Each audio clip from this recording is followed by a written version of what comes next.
All right, we're back. This is the Springfield 1903. This is a Springfield-made rifle. This is what is known as a low number. It's in the 325,000 range for the serial, so it's a 1907 gun. But it's been rebuilt. The barrel's September of 1944. It's got the SAGAW stock with the Springfield marks on it. That's been proof fired. It's got the hardness test on the receiver. So, in my opinion, and I've mentioned it before on this channel, if you've watched anything with this 1903, this rifle is perfectly safe. There's nothing wrong with this gun. I've had it for a few years now. I've shot it a lot, mostly hand loads. I have shot quite a bit of the Remington Corlock stuff through it. But it's always been pretty decent at the range. I usually get about a 4 to 3 inch group. Not spectacular, but then again, I don't try to match shoot with this gun, which is kind of funny because I've made up some match ammo. This is a 168 grain open tip match Hornady with a Hornady case, a CCI primer, and some 4064. So that's M2 ball spec, their match ammo basically. The powder's a little faster than what they used back in the day, but whatever. So anyway, yeah, this is a correct rebuild. Very nice gun. I've had it for a while. I messed with my sights a little bit, didn't I? Hold on, just half a second. I like to use the aperture peep. I don't like to use the notches. I don't like them. But the little aperture is pretty nice. I like it a lot. Anywho, make sure I've got all the right head stamp because I have Hornady brass and IMI brass, all in the same container here. I don't think it'll be a huge difference, but I'd like this to be as consistent as possible today. I didn't bring any chargers with me. I'm not sure what the story is on this gun, because I don't know, I think the CMP did used to sell low number guns, but this gun was sold, I think, before the CMP. I bought it from a gun shop. God, how many years has it been now? 1, 2, 3, 4. I've been out of college for... Oh gosh, it must be going on almost 8 years. I think I've had this gun. I've had it for a while now. Still looks like the day I got it. I hope so. I mean, I haven't done anything to it. Anyway, we're just going to throw some at the steel plate down there just to kind of get the rifle warmed up and get me warmed up and make sure our sights are on.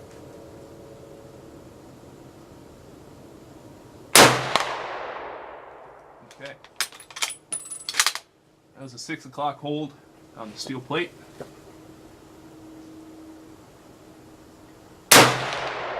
Ooh. Not sure where that went.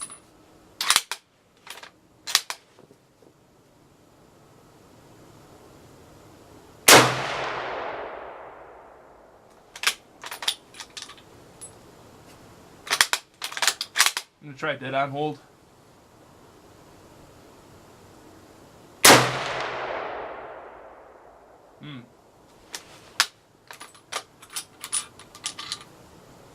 I might be going over top of it, I'm not sure.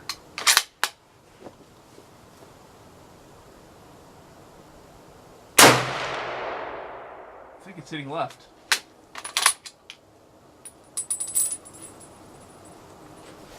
Alright. I can try something real quick. I might be shooting low.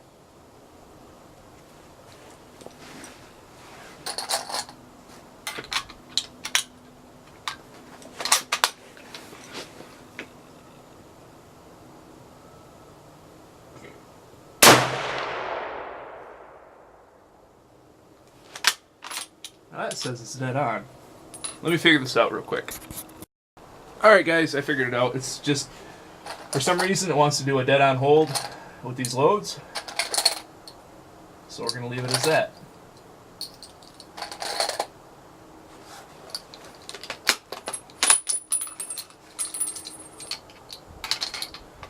We're going to try shooting a group real quick. Wish I had my chargers with me. I have some original World War I Chargers that are very nice. I've also got some World War II ones, but those are still in the bandolier, so I don't really want to mess with those. Anyway, let's shoot a group.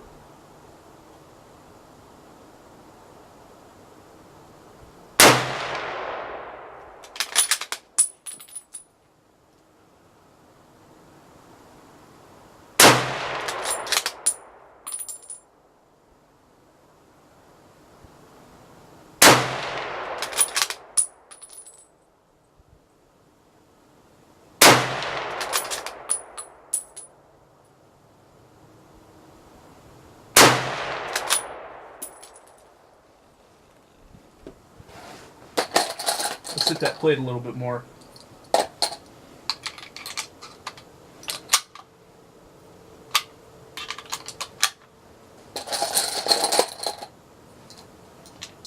Ah.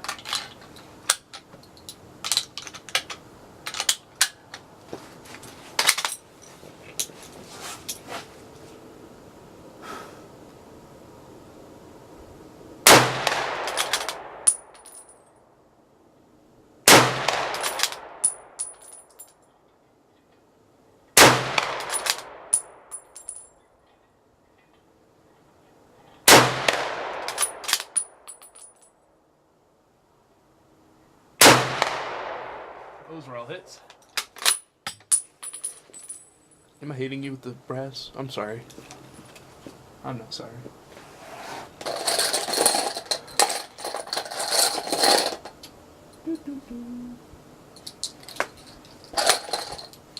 Okay. Hornady, Hornady, Hornady. Those are IMI. IMI. Hornady. And Hornady. Okay. 1, 2, 3, 4, 5. Yeah, I like shooting this rifle. This is not a safe queen. I don't beat it around, but I don't baby it either. I'm going to use the gun. I mean, these things were built literally to withstand a world war. This one went through World War I and World War II. And it made it through both of them just fine before being rebuilt in 1944. Everything points to like a late September build. All the markings. The barrel is a 1944 from September. The markings are in that area as well. The person who used this marking, I cannot remember his name. So it's G-A-W, S-A-G-A-W. He was dead at this point in time, but they continued to use his stamp of approval until they could make up another one, until they could get somebody as a replacement, or that person's replacement. So they just used his, from what I understand. It's got the crossed Springfield cannons. It's got the P proof mark on the stock, and most importantly, it's got the hardness test right there on the corner of the receiver. But yeah, 03A3 bolt. It's not a 1903 bolt. It's got the heavy sight base without the scallops in it. Just an awesome gun. This one's been around for a really long time. This one is technically, the receiver is 111 years old. Yeah, because it was 1907. Yep, 111 years old. So it's a long time. And this is one of those unsafe receivers, so supposedly.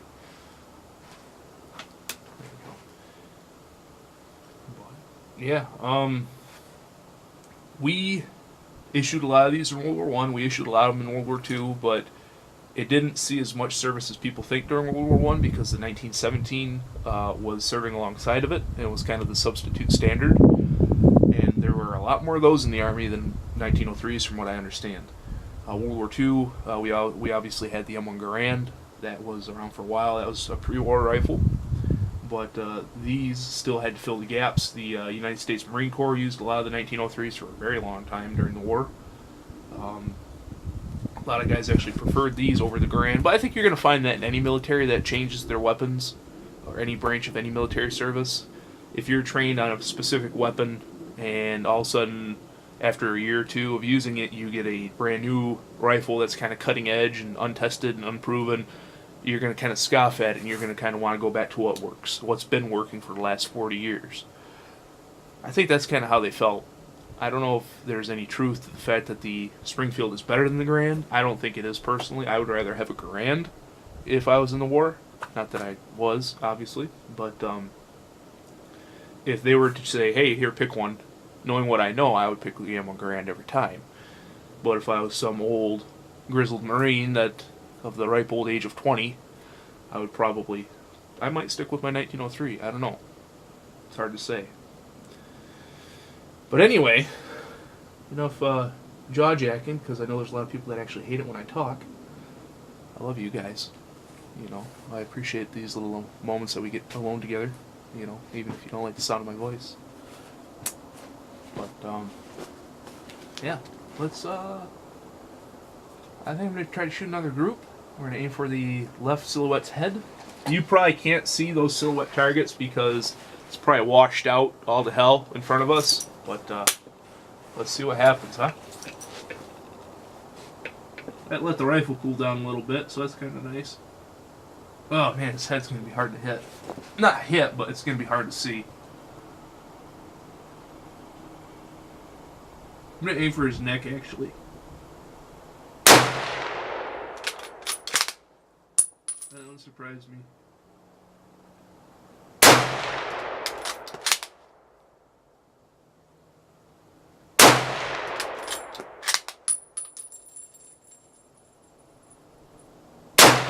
Oh, that one was right. Feel it.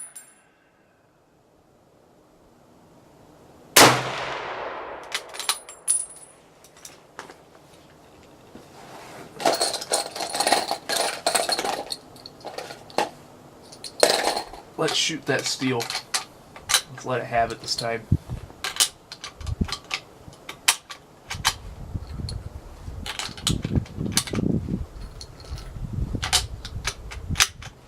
But yeah, this is kind of one of those weird rifles in the United States inventory in that it has such a huge reputation, but in truth, it really didn't do a whole lot during either war. There are other rifles that served for, seen a lot more action than this one did.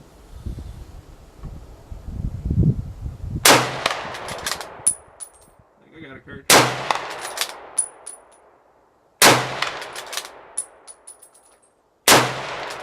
What's that time?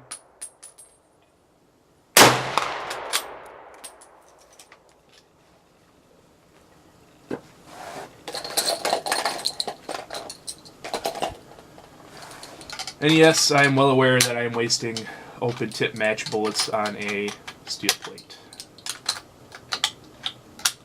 I got a good deal on these bullets, and that's fine with me. I really don't care. Did that load 5? Yes, it did.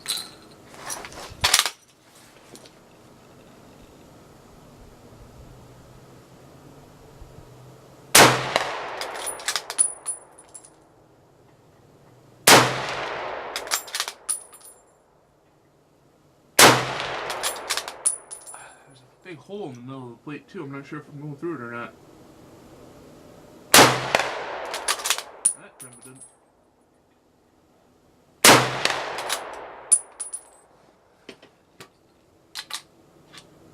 Hornady and another Hornady.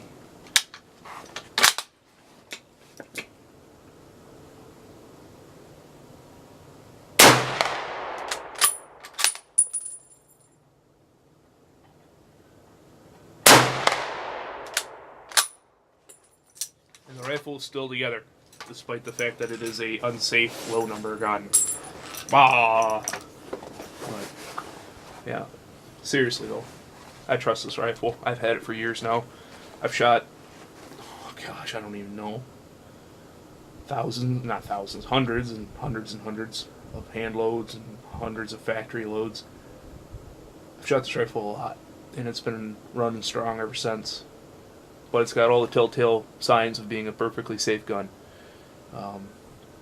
September of 1944 barrel, hardness tested receiver, proof marked stock. To me, the rifle's fine. So, They rebuilt it at a time when they really did not need it. September of 1944, it was pretty obvious that the war was almost over. So, yeah, anyway. Thank you for watching. We're going to go take a look at the groups real quick. I hope I have something decent to show for it. Been wanting to get back to the range for a while now, and we got here last week, but I wanted to get some bolt guns out too, besides the Moss. So, anyway, let's see what we got. Okay, so here's the 1903. The gun shoots a touch to the right, so I can fix that pretty easy. That's probably why I was missing when we first started the video. But here's the shots at the neck. The rifle, I think, had warmed up, and I don't really have any defined aiming point right here. This is my hold, and this is where I ended up. So I strung them out a little bit, but this group is the first group that I put on paper. I must have only had 4 in the magazine, because these are all 1, and there's nothing else on the paper.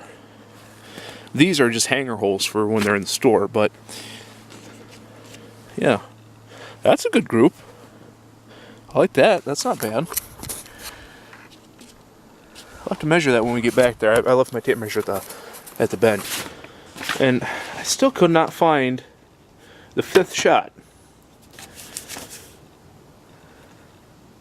Those don't look. Yeah, those, I definitely didn't send another one through any of those. And these are all singles as well. The only thing I can think of is I only had 4 in there. So let's measure it out. 2. I'm going to say 2.5. Center to center. That ain't bad. And then this one's going to be a little bit bigger. And this one is about just over 4.5. So that's not bad. That's not bad. I wish I knew where my 5th one was. I would have liked it about right there. But no big deal. So, yeah, anyway, thanks for watching.